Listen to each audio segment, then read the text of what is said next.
Welcome back. Last day we saw that classical theories could not explain black body spectra.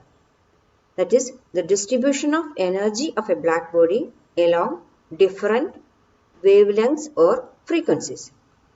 In 1900, Max Planck proposed Planck's radiation law. So today, let's see the details of Planck's quantum hypothesis. According to classical theory, the energy changes of radiators take place continuously. But according to Planck's idea, the energy changes take place only discretely as an integral multiples of a small unit of energy called quantum.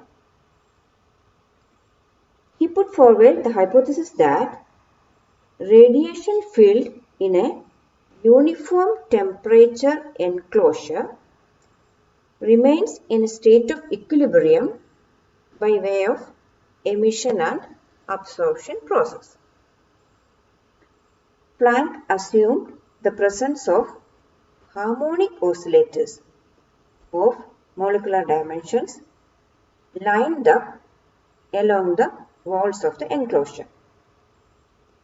And these oscillators could not have continuous distribution of energies but must have only specific energies given by epsilon n equal to n into h nu, where n can be 0, 1, 2, etc.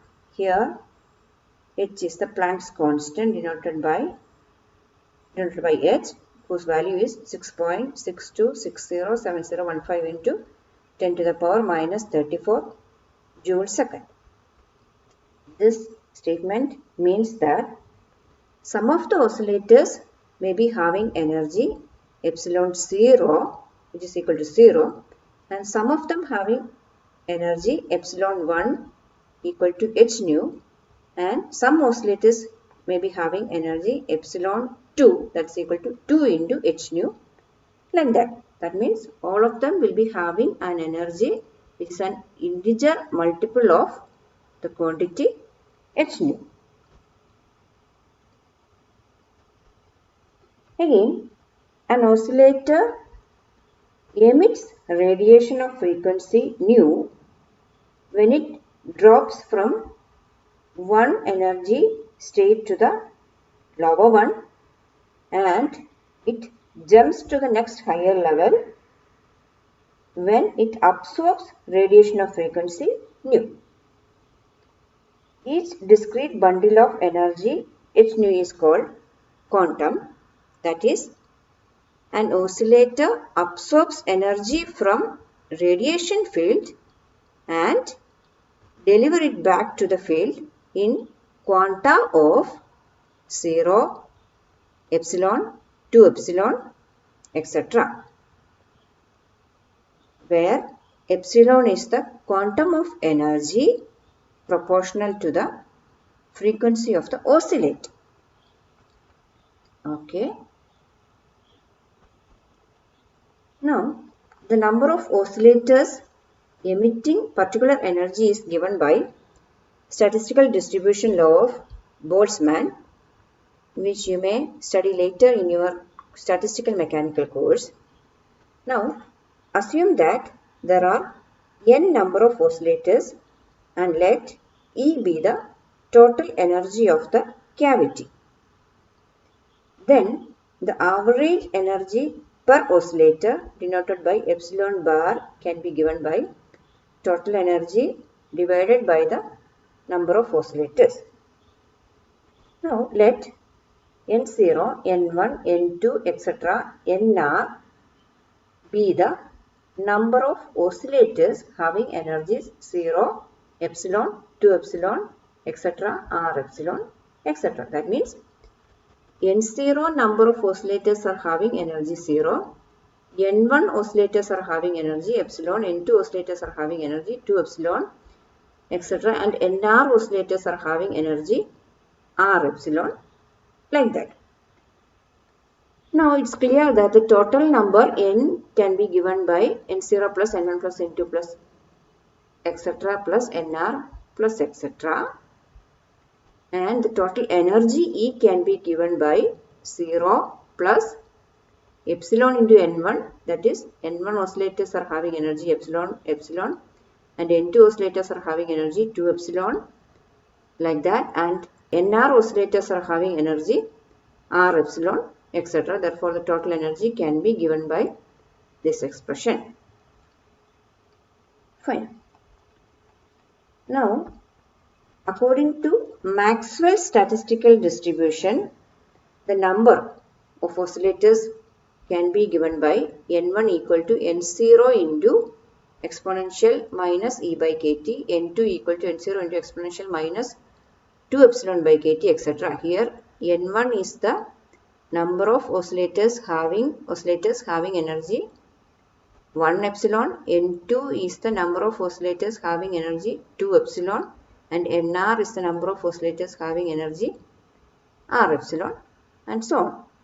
Now, if you substitute this equation 3 in this expression, for n and e, we get n equal to n0 plus, instead of n1 we have n0 exponential minus epsilon by kt. Instead of n2 we have n0 exponential minus 2e by kt, etc. plus nr we have n0 into exponential minus r epsilon by kt plus etc. We can rewrite this expression like taking n0 as common factor. We can write it like that, and you know the expression for e raised to x or e raised to minus x. We can rewrite it as n0 divided by 1 minus exponential minus e by kt, which is equation number 4. Similarly, substituting these expressions for n1, n2, nr, etc. in the expression for total energy, we get, that means instead of n1, n2, nr, we are going to substitute these terms. We get energy equal to 0 plus epsilon into n1, 2 epsilon into n2 plus etc. r epsilon into nr plus etc. Taking n0 into epsilon into exponential minus e by kt as common factor, we can rewrite it like this. Please write it down on a paper or your notebook. Now, since we have this binomial expansion 1 by 1 minus x square equal to 1 plus 2x plus 3x square plus etc., we can rewrite the term in the square bracket as 1 by 1 minus exponential minus epsilon by kt whole square. Fine. Okay. Now, the average energy per oscillator denoted by epsilon bar can be given by this equation 3 divided by, equation 5 divided by equation 4 as,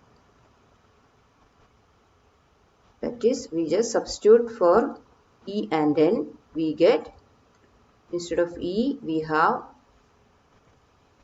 n0 epsilon exponential divided by this term square, 0 epsilon exponential by this square, and instead of n we have n0 1 minus exponential this term.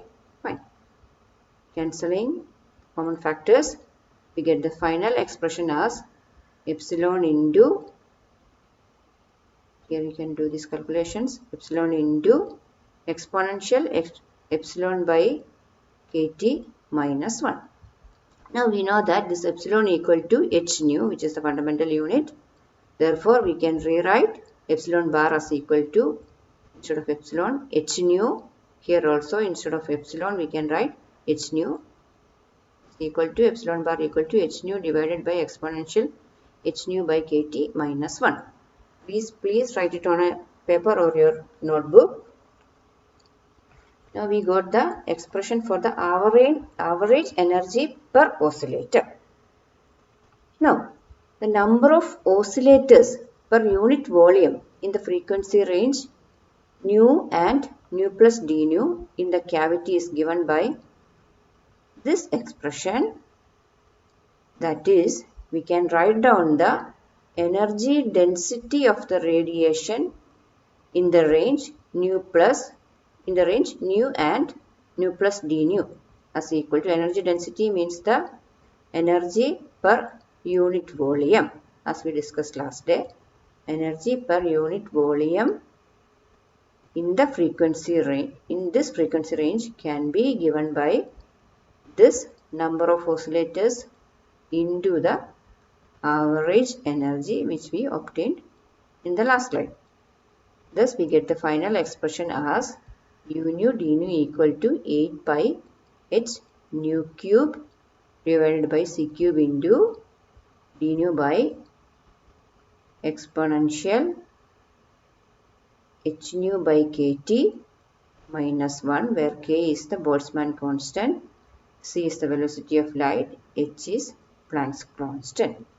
This is known as Planck's radiation law. Now we can rewrite this expression in terms of nu in terms of lambda. That is, we can rewrite it as Planck's law for the energy u nu radiated per unit volume by a cavity of black body in the wavelength interval lambda to lambda plus delta lambda as this expression.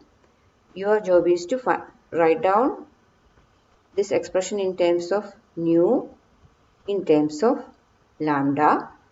Just keep in mind that nu equal to c by lambda. Therefore, d nu equal to minus c by lambda square d lambda. Substituting that, you will get this form. And please note that in some textbooks it may be u nu, and in some other textbook it may be capital E, and in some other textbooks it may be capital X, and so on. Anyway, we have obtained this expression, this final expression of Planck's radiation law. Thank you.